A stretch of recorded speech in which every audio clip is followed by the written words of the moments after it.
गर्मियों में कौन कौन सी सब्जियां उगानी चाहिए, इस पर मैं वीडियो बना चुकी हूँ। लिंक मैंने शेयर कर दिया है नीचे।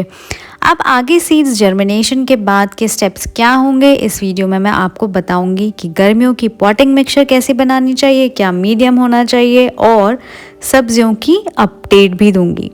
तो वीडियो को एंड तक ज़रूर देखिएगा और वीडियो स्टार्ट करते हैं। हाय, मेरा नाम है श्वेता और मेरे चैनल का नाम है माय गार्डन या माय प्लेस। तो सबसे पहले बात करेंगे पॉटिंग मिक्सचर की। मैं हमेशा अपनी गार्डनिंग को एक सस्ता और टिकाऊ बनाने की कोशिश करती हूँ, तो पॉटिंग मिक्सचर भी सस्ती और टिकाऊ होनी चाहिए, राइट। यहाँ पर मैंने लिया है 50% garden soil, 25% compost and 25% cocopeat. अगर कोकोपीट नहीं है आपके पास तो आप क्या यूज़ कर सकते हैं, सैंड यूज़ कर सकते हैं। कुछ इस तरीके की वेल ड्रेनिंग सॉइल हम बनाने जा रहे हैं। यहाँ पर हमने लिया है 50% गार्डन सॉइल हो गया हमारा। अब हम बात करेंगे हमारे कंपोस्ट की। ये हमने लिया है 25% वर्मी कंपोस्ट। गर्मी में हम हमेशा वर्मी कंपोस्ट यूज़ करते हैं और सर्दियों में हम काऊ डंग यूज़ करते हैं।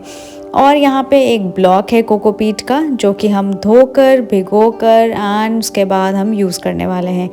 कोकोपीट यूज़ करने का भी एक सही तरीका होता है। हमें कोकोपीट को पहले ब्लॉक को एक पानी में डालना होता है, उसको अच्छे से सोक कर देना है एंड उसके बाद ऐसे धीरे धीरे इसको निकाल के इसको हम वॉश करेंगे, धूप में सुखाएंगे एंड उसके बाद हम इसको यूज़ कर सकते हैं। डायरेक्टली यूज़ करेंगे तो इसमें बहुत तरीके के केमिकल्स एंड सॉल्ट प्रेजेंट होते हैं, जो कि small baby plants and seed germination में काफ़ी दिक्कत ला सकते हैं। तो ये है हमारा तैयार कोकोपीट, वॉश्ड कोकोपीट। और ध्यान रखें, कोकोपीट को कम से कम 1 या 2 बार पानी से ज़रूर धोइएगा। सुखाइए एंड रेडी टू यूज़ आपका कोकोपीट। और ये है हमारा 25% कॉम्पोस्ट।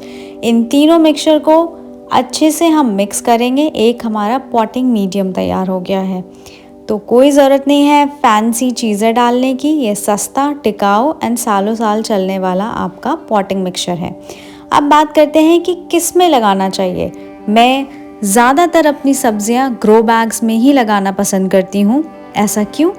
क्योंकि ग्रो बैग्स के बहुत सारे फ़ायदे होते हैं। ये काफ़ी लाइट वेट होता है, ड्यूरेबल होता है एंड बहुत कम चांसेस होते हैं ओवर वाटरिंग के। इसमें एयरेशन भी बहुत अच्छा बना रहता है। ब्रीदेबल बैग्स हैं, comes in all sizes and easily fits in every place.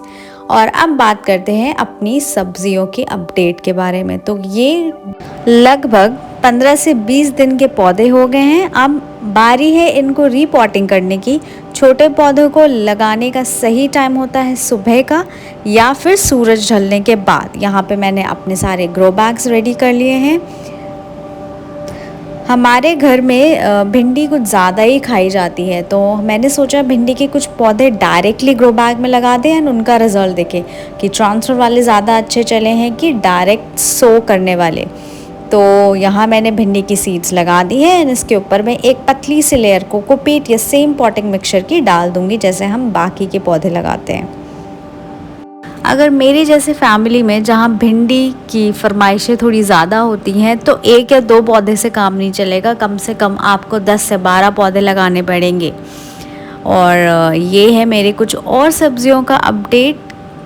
तरोई, खीरा, पम्पकिन सब उग गया है। टिंडे की भी अच्छी ग्रोथ आई है इस बार। मैंने पहली बार टिंडा ग्रो कर रही हूँ and wish me all the very best.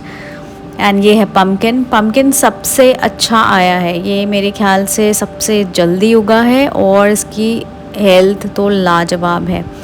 Grow bags ready हैं, फिर क्या देरी है। अब चलिए स्टार्ट कर लेते हैं कि हम अपने ये छोटे छोटे बेबी सैपलिंग्स इन ग्रो बैग में ट्रांसफ़र करने की। ये है मेरा करेले का पेड़, इसमें भी अच्छी काफ़ी ग्रोथ है और खीरा भी उग गए हैं और मेरे पास तरोई है, वो भी अच्छी हुई है। सो इन सारे प्लांट्स को आज हम लगाने वाले हैं। कब लगाना है, कैसे लगाना है, चलिए जान लेते हैं। अगर आप मेरे जैसे गार्डनर हैं तो ध्यान दें अपनी सेहत का भी, अपने स्किन का। अगर आपको किसी चीज़ से भी एलर्जी है तो आप प्लीज़ ग्लव्स का यूज़ करें। ये काफ़ी अच्छे चलते हैं, अमेज़ॉन पे अवेलेबल है, वहाँ से ले सकते हैं। तो पहला प्लांट हम जो ट्रांसफ़र करने वाले हैं वो है कद्दू का। इन पौधों को लगाने के बाद हम अच्छे से वाटरिंग करेंगे और सही टाइम होता है अर्ली इन द मॉर्निंग और शाम का जब सूरज ढल जाए उसके बाद आप लगा सकते हैं। तेज़ धूप में अगर आप लगाएंगे तो ये पौधे जल जाएंगे और अच्छे से ग्रो नहीं करेंगे। और वैसे भी गर्मियों में काफ़ी तेज़ धूप हो रही है, तो या तो इन गमलों को या ग्रो बैग्स को ऐसी जगह शिफ्ट करें जहाँ पे पार्शियल सनलाइट आए। पार्शियल सनलाइट नहीं आ सकती है तो आप ग्रीन नेट का यूज़ करें। ये वही भिंडी के पौधे हैं जो मैंने आपके सामने लगाए थे। ये है 10 से 12 दिन का अपडेट। इन पौधों को लगाए हुए 1 हफ़्ता हो गया है। ये सारे पौधे अच्छे चल गए हैं। कुछ की लीव्स ड्रूपी हुई थी लेकिन अब सब सही है। ध्यान दें, ग्रीन नेट लगाना ज़रूरी है। Hi guys, hope you guys are doing well. So मैं वापस से आई हूँ अपनी सब्जियों का अपडेट लेकर। ये वही सेम का प्लांट है जो छोटू सा था, अभी आप देख रहे हैं कितना बड़ा हो गया है। तो मेरे ख्याल से 10-15 दिन का गैप होगा। और ये है मेरा पम्पकिन।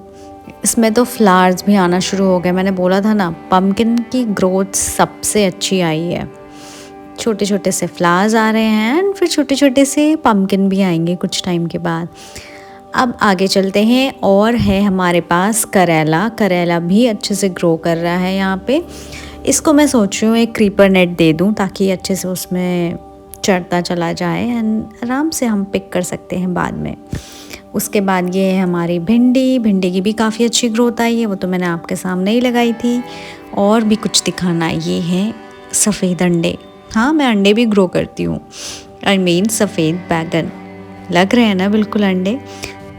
जल्दी आपको एक वीडियो देखने को मिलेगा कि आप अपने घर में कंटेनर गार्डनिंग अगर करते हैं तो उसमें आप वाइट एग प्लांट्स यानी सफ़ेद बैगन कैसे ग्रो करें, केयर से लेकर उसके सारे टिप्स एंड ट्रिक।